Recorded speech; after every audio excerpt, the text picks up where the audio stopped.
Msa khair. Hello everyone. I'm going to be talking in English, and I'm sure all of you can follow. As you know, the topic or the theme this time is truth and dare. The truth is, women do not have equal opportunity. And dare is that women never stop trying to get it. You know, when women put their mind to something, they never stop. I'm going to give you some facts. When we talk about equal opportunity or gender equality, the first thing that comes to your mind is women. Why?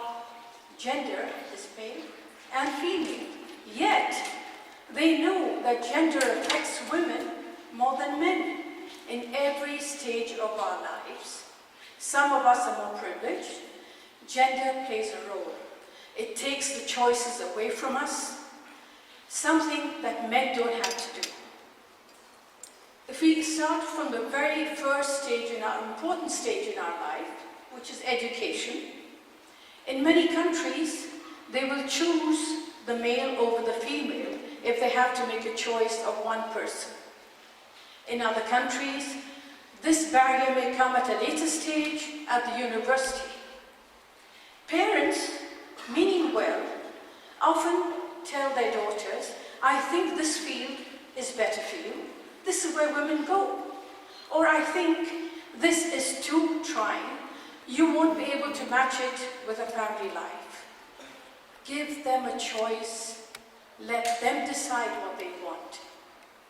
I truly believe that women are given a chance, society will have a better chance.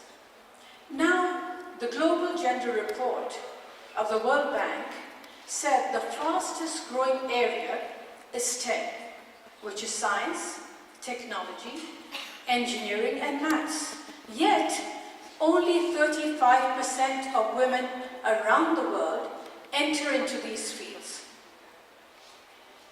If I talk about Kuwait, here, we have over 70% of the students in these fields are women. But it wasn't that easy.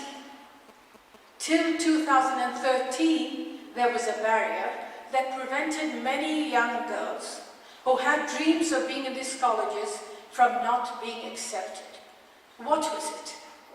It wasn't money. Education is free. They had a higher GPA for girls than what was required from the boys. Their argument was that the girls get higher scores in school and therefore they can enter in larger numbers. Let's give the men a chance. But you're taking the dreams of young women away. They're being moved to other colleges when they deserve to be here. Well, in 2012, one young lady dared to defy, because as I always say, for the last 20 years to young girls, don't settle for less if you deserve more. What she did is she went to apply for medicine, and she had over 90%. She was turned back, and someone, a male colleague, had 87 and he was accepted. She said, I'm not going to take that no for an answer. The Constitution gives me equality of rights, and I'm going to take you to Constitutional Court. It was only a policy in Kuwait University, thinking by this way they would attain more equality. She went, she won, and she entered medicine. She dared. And she not only opened the door for herself, but for the generation behind her. From 2013, there's no difference in the GPA required for males and females in Kuwait University. So, in other words, what I always say is don't be a bystander. Don't take no for an answer. If you're worth more, you deserve to ask for it. On March 8th, which is International Women's Day around the world, the Executive Director of UN Women declared that she wants the world to be planet 50-50. We don't want 30-30. 50-50 in 2030. In other words, she wants equal opportunity for males and females. She wants to change the world of work. Now, as you know, all the countries around the world have signed on to UN Women, yet gender inequality is a reality. Besides education, the next step is to go into the workplace. Again, here we find that women are discriminated against when they go and apply and go have an interview. Men are not asked, are you married? Men are not asked, do you have children? Because they know that's not going to affect them. And yet, women are made to feel inadequate. They will ask them, will you be taking leave when you have children? If she says, I'm not married, they say, well, when you get married, will you leave work? Why should you make the applicant, because she's female, inadequate? Women have gone and ventured into different fields. It hasn't stopped them. In Kuwait, there are more female doctors than male among Kuwaitis. There are more women going into areas previously that were not the stereotypical. But there's another thing.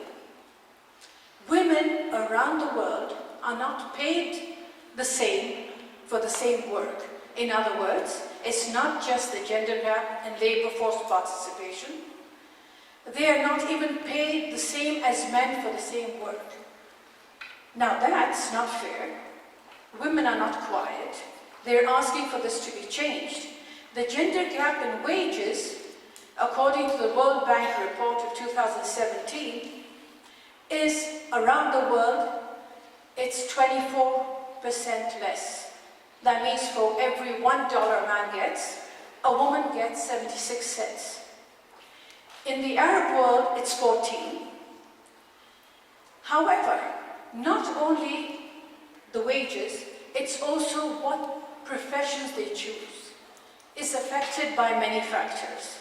The family, which should be an enabler, society, culture, parents, and many of you here are going to be parents or are parents, should be enablers. They should never move a daughter away from her dreams just because she's a woman. My oldest, and I have 6 children, my oldest, when she came to me and she was 20, and she said, Mom, I want to have a talk with you. My heart did miss a beat because I didn't know what she was going to talk to me about. And she said, she was studying medicine then, she said, I want to be an orthopedic surgeon. Now she's petite, and I thought, in my mind, will she be able to be an orthopedic surgeon? She said, I know there are none in Kuwait, but that's what I want. I said, if that's what you want, and you put your mind to it, I know you will be excellent. Go for it. So she is the first female orthopedic surgeon in Kuwait, and I'm very proud of her. Again, when you start working, they always make you feel, and I found this in Kuwait, the argument used, that when you work, your family is at a loss. It's at the expense of your family. That's not true. Studies make us feel guilty. They are half the population. They are educated. They should be given a chance. When I went to study abroad in Texas, the slogan in my university was, this is where change begins. And I was very happy. I had gone. My oldest, who's a surgeon, was just 1-year-old, and my husband was with me. Unfortunately, he was called back in less than a year. I didn't come back. Luckily for me, he was an enabler, and he told me, stay on there. I'll come and visit you in the Christmas holidays. You come in the summer. And I thought, yes, I'm not going to get this chance again. And I know education will open doors for me. And I love it. So I went there. I continued. He came in Christmas. I found out in February I was going to have twins. But I still continued. In other words, like Mahatma Gandhi said, it's not about physical capacity.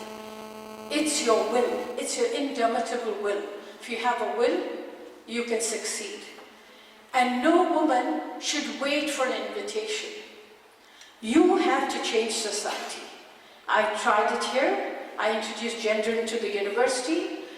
In 2010, I introduced gender into the national plan. We were invisible till then. Luckily for me, they were with me. And I tell all women, my advice to all women is that if there's no chair for you on the table, bring your chair along. They'll make room for you. And I ask men, invite them. You will benefit. It's always a win-win situation. Thank you.